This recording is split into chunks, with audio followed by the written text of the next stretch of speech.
Hi guys, it's Wednesday and it's time to take a look at the third module in our online puppy course, the Puppy Lab.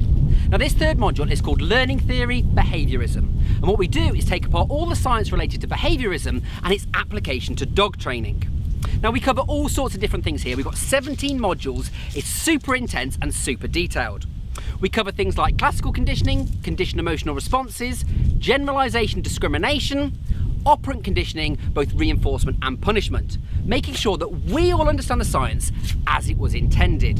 And then once we've got that solid foundation, what we do is start to explore some of the lesser taught topics. So for example, schedules of reinforcement, conditioned avoidance responses, or the 4 different types of classical conditioning. Let's take a little look at that now. Those of you that are experienced dog trainers will have almost certainly known some of that information. But what you might not know is that actually classical conditioning is an umbrella term for 4 different types of conditioning.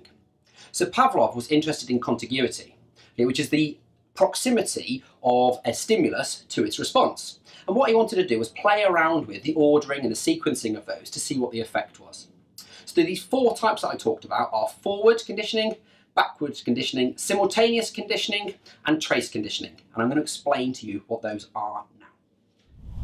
Now we're dog trainers at heart, so in addition to taking you on that journey and walking you through the science, we also want to talk about some practical examples of how this affects dogs and dog training. Not to mention discussing the pros and cons of different techniques. So let's take a look at positive punishment first. Positive punishment is the addition of something to reduce the behaviour.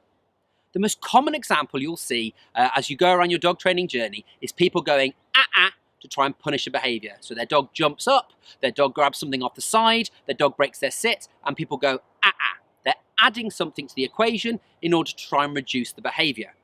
But punishment is also all around us. If you think about introducing a dog to a cat, if the cat swipes at that dog, the cat is trying to use positive punishment to reduce the behaviour of the dog approaching.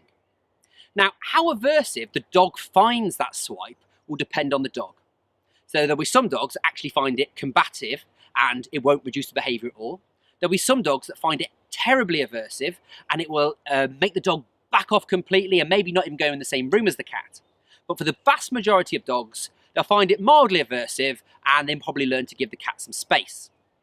So a more aversive example would be our pet corrector,